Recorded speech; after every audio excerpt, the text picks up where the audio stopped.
Well, hey, and welcome back to Heimler's History. Now, we've been going through Unit 1 of the AP US History curriculum, and in the last video I talked about Spanish colonialism in the Americas and ended by mentioning the Columbian Exchange. And in this video, that's what I'm about to explain up, so let's get to it. Okay, so the Columbian Exchange, what is it? So glad you asked. The Columbian Exchange was the transfer of food, animals, minerals, people, and diseases between Africa, Europe, and the Americas. And I know what you're thinking, so what? But this was a really big deal because this exchange fundamentally transformed the societies and the economies and the environments of all three of the continents that I just mentioned, and I think you're going to start to see it as we start talking about it. And just for poops and giggles, let's start with the transfer of disease. In the last video, we considered what happened when the Spanish first showed up in the Americas, but it did not take long for them to embark on a campaign to conquer the Americas and remake them in their own image. But here's the conundrum. Recall that Tenochtitlan, the capital of the Aztec or the Mexica Empire, had somewhere between 200,000 and 400,000 inhabitants. When the Spanish conquistador Hernan Cortez showed up, he had just over 1,000 men with him, most of which were allies he had made with another group of native peoples, and yet, in short order, Tenochtitlan fell to Cortez and his forces. Now, you don't have to be that good of a military strategist to realize that something is very strange here. How did 1,000 people conquer hundreds of thousands of people? And the simple answer is disease, most notably smallpox, and when the Spanish showed up with this deadly disease, it ravaged the native peoples. You see, Africans, Europeans, and Asians, they all had contact with one another for like millennia and therefore had been exposed to each other's nasty germs and had built up some immunity. But the Americas had been completely isolated from such germs and the people therefore had no immunity. And I'm not overstating it when I say that the disease part of the Columbian Exchange fundamentally altered society in the Americas. For example, when the Spanish landed on the island of Hispaniola, they brought smallpox with them and the native Arawak and Taino peoples were devastated to the tune of about 300,000 dead. It was the same with the Incas. In 1530, they had a population of about 9 million, and a century later,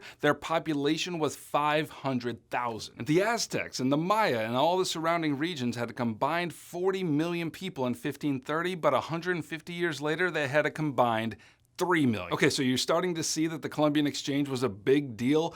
It absolutely was, but it wasn't just disease that was exchanged, so was food. Coming from the Americas into Europe, you had high-yielding, nutritious foods like maize and tomatoes and potatoes and cacao, and just for funsies, tobacco, which I know isn't food, but, you know, whatever. And the Europeans and Africans sent food over to the Americas like rice and wheat and soybeans and rye and oats and lemons and oranges, and it was the grain crops especially that transformed the populations in the Americas as it became a staple food item for them. All right, how about animals? Well, the Europeans introduced horses and pigs and cattle and chickens to the Americas, and pigs and cattle transformed the diet of Native Americans, and horses revolutionized farming and warfare. And another element of the exchange was minerals, which is to say gold and silver, and after the Incan and Aztec empires were conquered, the Spanish plundered them for their vast quantities of gold and silver, and when those metric buttloads of money were sent back to the homeland, it made Spain wealthy beyond belief. And frankly, if it wasn't for this new source of wealth, it's hard to say whether European colonizers would have kept returning. I mean, you know, maybe they would, but the silver and gold certainly made them sick with desire to return. And not only did this wealth transform the Americas by attracting large numbers of European colonizers, but it also transformed Europe itself as well. Starting a little after 1500, Europe, and more to the point, Western Europe, began experiencing unprecedented economic growth, which had significant consequences for how their society functioned. Prior to this, the social, political, and economic system of Europe was largely defined by a system called feudalism, which was a system where peasants lived and worked on the land of a noble in exchange for armed protection. But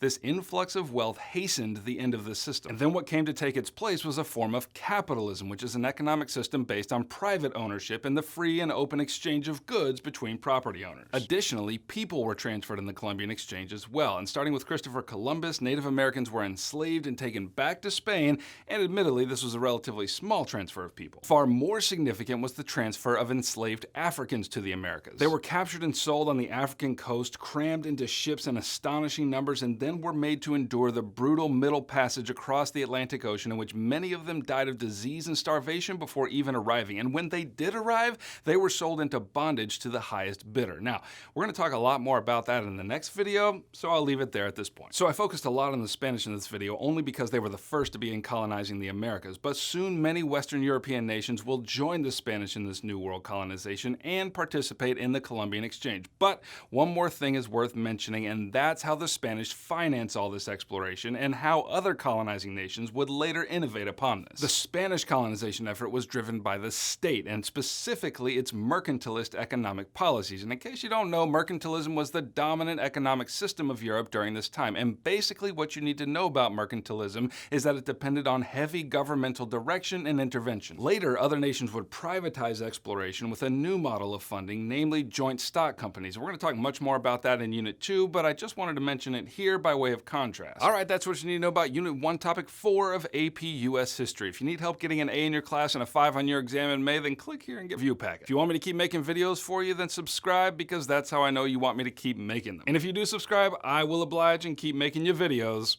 Heimler out.